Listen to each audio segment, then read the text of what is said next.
Hello and welcome to the Vlogging Pod. Today we are joined by an author who has published over 10 English written books, Lin Tun, and I'm hoping I'm doing your name justice. If I'm not, my sincerest apologies. Welcome to the room. Hi. It's nice to have you here with us. Let's see. Tell me a little bit about how you became connected with Borderless Journal. I was reading up on them, and from what I understand, they're a journal of such with the goal of connecting writers and readers beyond the boundaries drawn by the world in search of positive input. From what I've seen of it, it is an amazing platform. Can you tell us how your part came about? Because I use the social media, Mm-hmm. so I found your post about it. So I feel really interested in to take part in it. Yes. Wonderful. So, your borderless journal with your submissions to that, how did you come by exactly? You just are the same way you found me. You kind of just saw their reach out for one. Yes. At first, I submit my writings to a Kitab, the Singapore-based online magazine. Uh-huh. When the ex-editor left, and she founded that Borderless journal herself, so I have a chance to contribute my writings to her. Oh, that's wonderful. So, with your writing in mind, can you elaborate a little bit about a piece called Parallel Lines? It was nominated in 2011 by the New Asian Writing Short Story and Anthology. Can you tell us a little bit about that? Oh, that one is one of my writing milestone, because that time we don't have much literary magazine Mm-hmm. here and the around the region. But luckily, I found that New Asian Writing Anthology. So I submit my short story, but the editor, he edited some of the parts of the story, so it became a flash fiction rather than a short story. Ah. But that was my first experience to meet the foreign editor to edit on my work, because normally we don't have the editor who work on the writing pieces like that. So it was my pleasure, and I had a great experience working with him. Well, that's wonderful. Wonderful. Now, I have to be honest with you. I did a stint of my day yesterday reading your articles, and I found them fascinating. Specifically, the ones in Mad in Asian Pacific. The focus from their side is being critical examination and rethinking of mental health. First, I find that extremely commendable, and your contributions to that extremely commendable. Tell us a little bit how your writing for Mad and Asian Pacific came about. Because I grew up in downtown Yangon, formerly called Rangoon. Mm-hmm. So since my childhood, I found some the mentally ill person, but they didn't bring any threat to the community. But I found them working simply in the public. So I realized, so what those people were doing in the community, because sometimes they are working very freely among the public, right? Right. But I realized one of the person we call the Stone Age man, because he carry stones, and sometimes he carry the branches of the tree or the trunk of the trees like that. Mm-hmm. So I became interested in that person. Why this man got this idea carrying all that heavy objects in the street? So there also another guy who wears the patches on his the chest. So he was a tall man, but I wanted to find out what they were doing, right? In the public and in the community. So I just recorded about them, and no one seemed to as their existence. So I got that idea. So what would be bring about?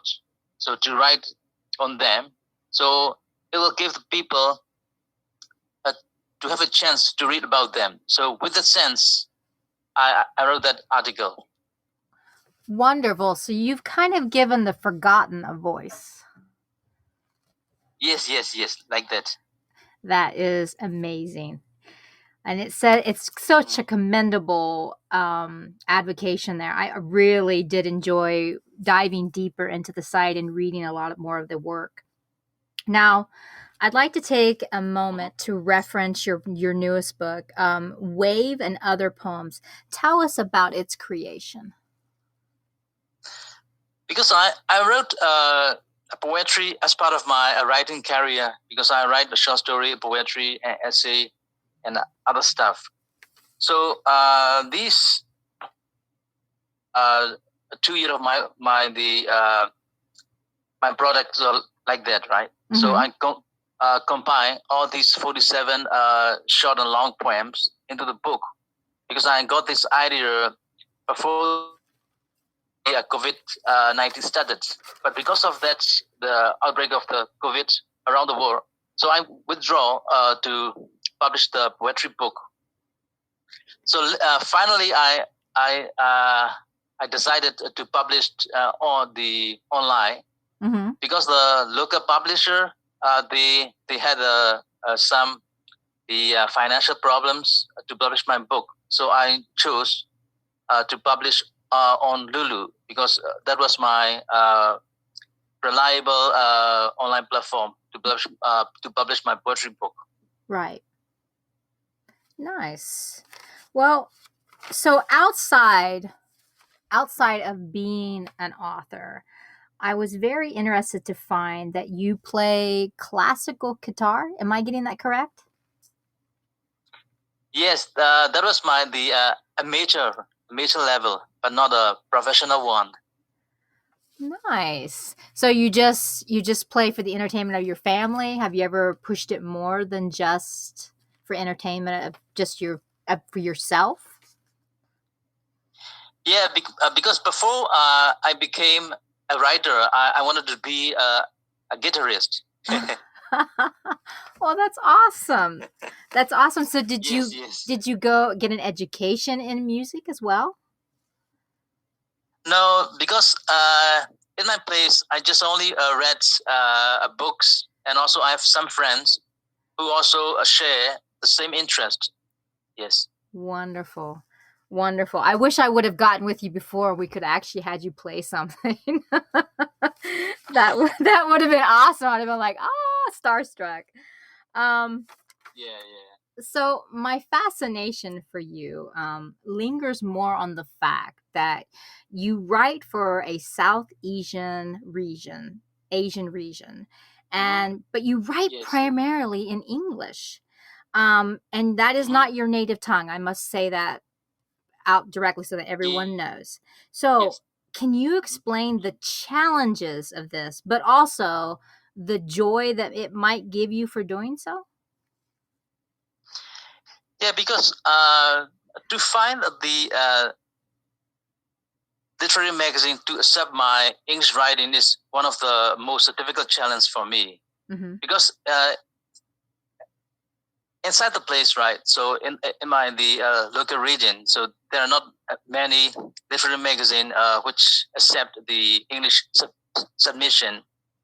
Because we have also a few readership here, but I decided to write in English because I found the other regional successful writers, so they are also they give inspiration to me.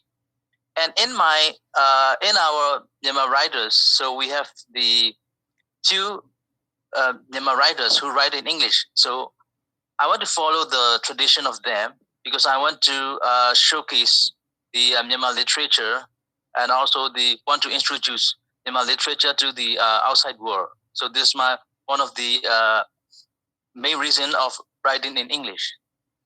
And also, I feel wonderful to write in English because I become a part of the regional and international literary community, and also I can communicate and connect with them and write more about the humanities and the literary stuff like that. Well, that's awesome.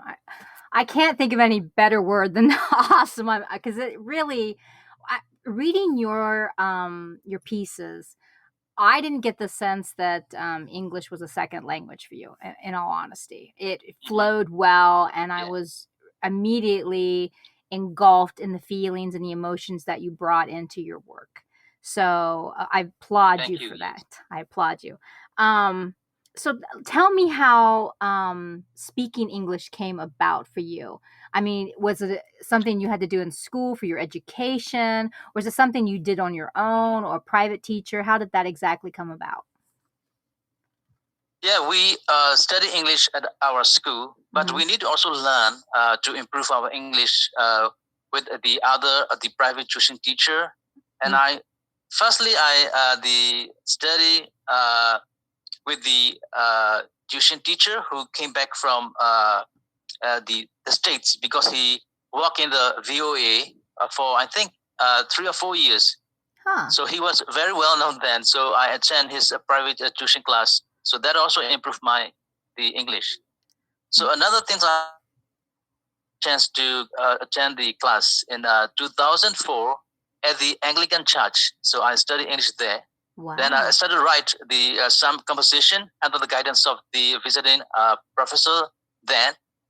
So that also improved my English, yes. Wow. And again, I studied the Buddhism in 2008 again, after graduation from the Yangon Technological University. I studied metallurgy there. But my quest for the knowledge didn't fulfill. So I tried to study more and read as many books I can to improve my writing skill and other things, yes. Well, to quest always for knowledge is to achieve such great things. That is my only viewpoint. That is my viewpoint on that.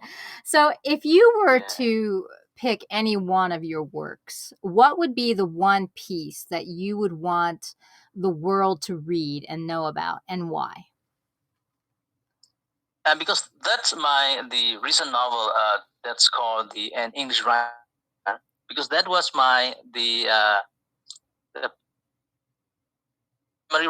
writing, because it took me nearly 8 years to complete that novel. Because I need to collect all his works, to find his facts, because he's already a forgotten poet and writer, although he wrote 7 books and more than 200 articles in the Guardian magazine, a locally published one.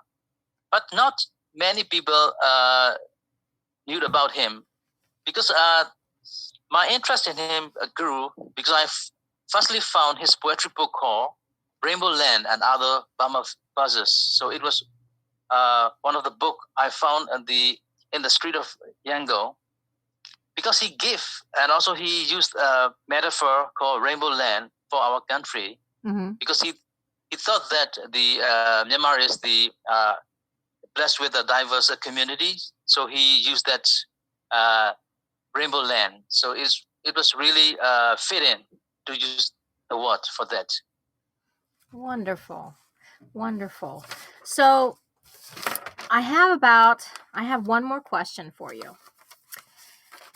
So tell me one thing that we may know about you, whatever research we can find on you. And I did find quite a bit. But tell me what you feel we may know, but we might need to know more about you as an author. Because I thought the writing is a part of my passion. It's not for the success or not for finding the status or like that. Because I At first, I thought because I feel really wonderful to find the other successful writers and their life. But later, I changed a little bit of my view on the writing because writing make you, I think, make and to understand more about the humanity and human values. So that's why I choose to write. I choose to be a writer, right? So this is my decision to become a writer in my the future life. Yes. Well, that's wonderful. I thank you so much for being on our show today. Again, I urge everybody in the audience and whoever listening on all the posts that we'll be putting this out on, please look him up. It will move you. His writing. There's just something about your writing that just totally brought me into it, as if I were walking those streets. Also, I have to mention one. I believe your grandmother making noodles. Yes, yes, yes. Yeah, it's true. It's true. Yes. I actually felt as if I was sitting there with you and going in, and the sense of smell and everything that you brought to your piece. It was amazing. Yeah. Simply amazing. I commend you. You are a very artistic and wonderful writer. Thank you so much for being on the show tonight. Thank you, Ari. Yeah.